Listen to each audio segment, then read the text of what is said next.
লাগিয়া সে দেবর চাপ মানিস না তাই আমি শিখেছি इउपिपिएल ना 350 निबो बारा जयनिं जादों बे खाम्फानि सोर भट होबावनांगौ खाम्फा आरो देबरगाव केन्द्र ए जाबा देबरगाव फाट्टा फायि खामानियाव 3 तारिख अक्ट'बरावलै 200थासो बास लाना थांखानांगौ जोंहा समाजनिफ्राय ओमफ्राय जानाया ओमफ्राय अमा आरो बोरमाल'खा मिथिबाय आरोबाव मानसियानो मानसि नै जोंनि मिथिंयाव सफैलायबाय खनसे लोगोफोर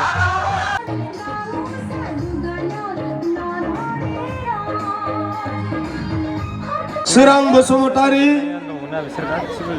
मरान दुखुनांथाव BPR जिंदाबाद BPR जिंदाबाद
साथाया न'खर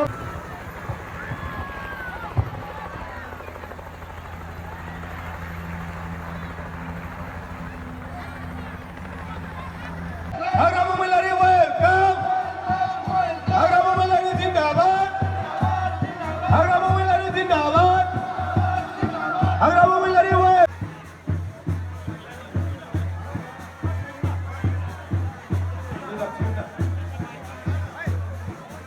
जोंनि स्टेजआ एसे हमारे स्टेज को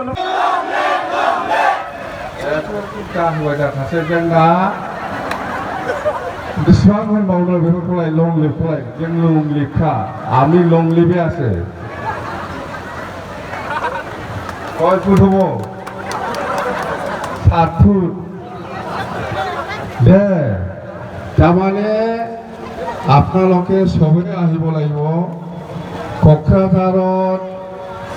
3 তাৰিখ অক্টোবৰ তাৰমানে 3 তাৰিখ অক্টোবৰত বিপিএল দলৰ চৰকাৰৰ অৰ্থেকিটো কি কয় সময়ক্ৰিয়া এইবিলাক খাম্ফা চাম্ফা কাম নাই আমাৰ বিপিএল দলৰ চৰকাৰৰ অৰ্থেকিক চেৰিমনিটো 3 তাৰিখ অক্টোবৰত হ'ব আৰু আমি যোৱাকালি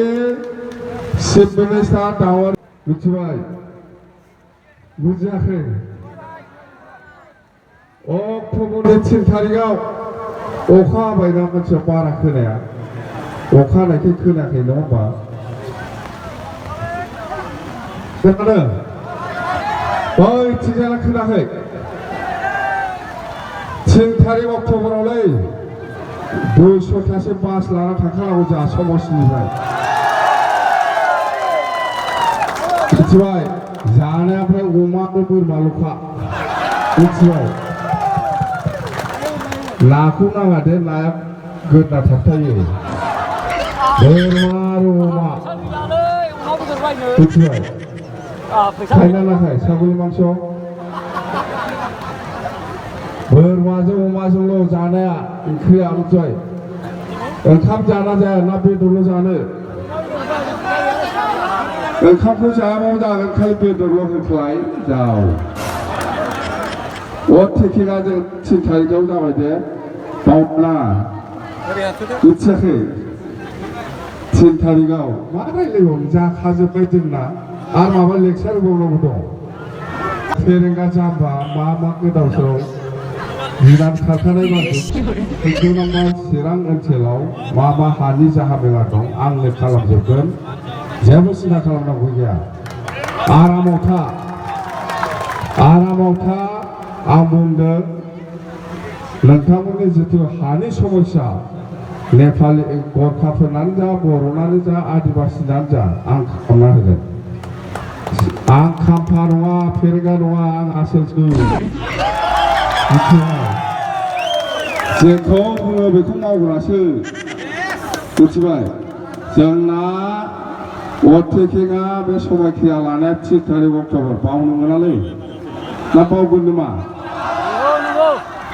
200टा बास दंना गैयालै बे भुटाननिफ्रायबो माबा भुटानाव दंना बासआ ओइ बिसोरखौ सोरखौ 200टालै 200टा बास आरो मा नांगौ नङा होमबा जानाया खिन्थु बोरमा आरो अमाल' ओंखाम जाना जाया आं मिथिला भातটো খাব না নাই খালি মাংস গাহৰি আৰু এইটো কিবা ছাগলী মাংস ভাত যদি নাখায় একো নহয় মাংস খালেই হৈ যাব হয়েছেতো আর মাটি লেকচারে বলবো আর কি লেকচার দিব লগা আছে মাটি পাব আমার ওভারটেকিং সেরেমনি তো 3 তারিখ অক্টোবরত হব 26 তারিখত তার মানে রেজাল্ট আর দুর্গা পূজা আহিল না 27 28 29 30 3 দিন তো দুর্গা পূজার কারণে বন্ধ থাকিব আর 2 অক্টোবর তো হল গান্ধী জয়ন্তী 3 অক্টোবর তো হল আমার বিপিএফ দলের সরকারের সময়ক্রিয়া শপথ গ্রহণ আর কিবা লাগে আর মাবা বড় मोनाबाय न'आव थांदो मोनाबाय दे मिथिबाय राति हब ঘৰত যা আরামত বৰষুণ দিছে বহুত কষ্ট কৰিছে আপোনালোকে মততে আপোনালোকে যেনেকে কষ্ট কৰি আমাক সহায় কৰিবলৈ আগবাঢ়ি আহিছে বা সহায় কৰিছে বা সহায় কৰিব ময়ো আপোনালোকক সহায় কৰিম দেই আপোনালোকক ময়ো সহায় কৰিব আপোনালোকে যেনেকে সহায় কৰিছে মোক ময়ো সহায় কৰিম আপোনালোকক হ'ব দেই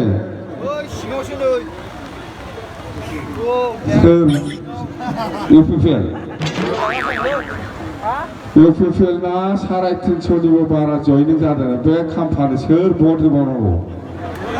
350 জন ইউপিপিএল আর আমার দলত জয়নিং করেছে খাম্পাকে খুলে ভোট দিব কোন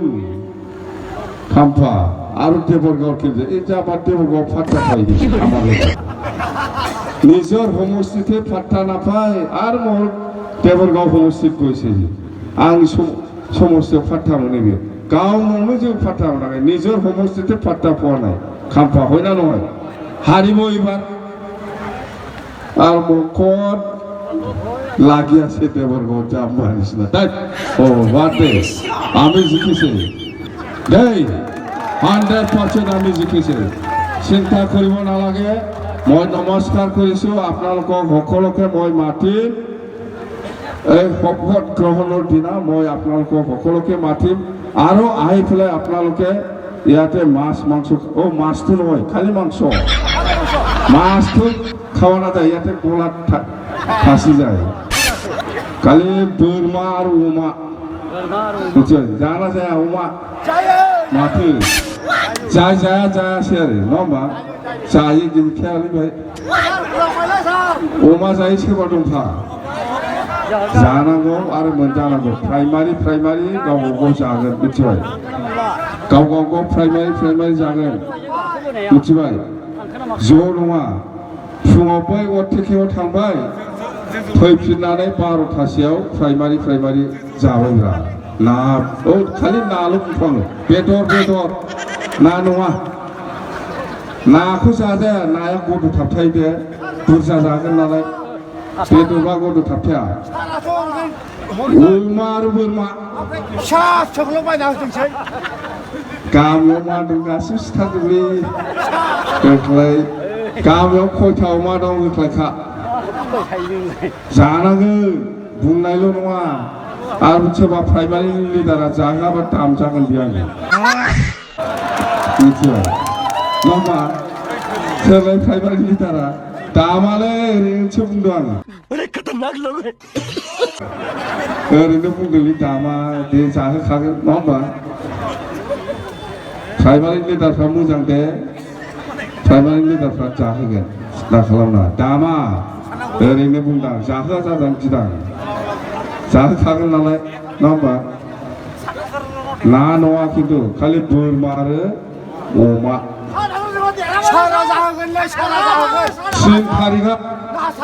थिन थारिखआव थारमाने अटेकेआव थांगोन नालाय अटेकेआव थांगोन क'क्राझाराव फुङावनो थांगोन फुङाव थांनानै 10थासोआव अटेकिं जागोन शपथ ग्रहण जागोन नोंसोर फैफिननानै 12थायाव सफैगोन 12थायाव ओंखाम मोनजाबानो जाबाय ना ओरैबायदि नाल' दंबाय थायो बेदर बोरमा आरो अमा दे जासिगोन ना दे मिथिबाय फुङाव थांगोन क'क्राझाराव थांनानै फैनानै गाव प्राइमारियाव ओंखाम जागोन गाव प्राइमारि अमा ओमफ्राय बोरमा ना नङा नाया गद' थाबथायो दे जासिगोन दा जासिगोन दे अखा हाबाय नमस्कार गोजोननाय थाबाय लोगो मोनफिनगोन बास देरहानायाथ' देरहाखाबाय सरकारा दाखाबाय रावखौबो गिनो नाङा दे थेंक इउ धन्यबाद जोंनि 14 नं समष्टिनि मानगोनां बिजाथि हाग्रामा महिलारि सारा नोंथांमोननि सिगाङाव माखासे खोथाफोरखौ बुंफोरथिबाय बिनि थाखाय साबायखर थाबाय आरो जोंनि 14 नं सिरांदार ब्लकनि 11था प्राइमारि मानगोनां रायजो राजा नोंथांमोन आरो दिनै सेन्ट्रेल लेभेलनिफ्राय डिस्ट्रिक्ट लेभेलनिफ्राय आरो ब्लक लेभेलनिफ्राय जोब्बाय जों थांसिगोन आरो ना ओरैबायदि अखा हानानै गथ'फोर डिस्टार्ब खालामदों अरजायाब्ला खस्थ' फिथाइया गोदै नालाय जों दा गोबां मानसियानो बिदि अखाजों सिजाबाय आरो दा बेफोरसो साबा बेरसो ना मा होनो जाय जोंबो दखानाव थाहैथोंसै नङाबा जारला जागोन ओंखायनो दा गासिबो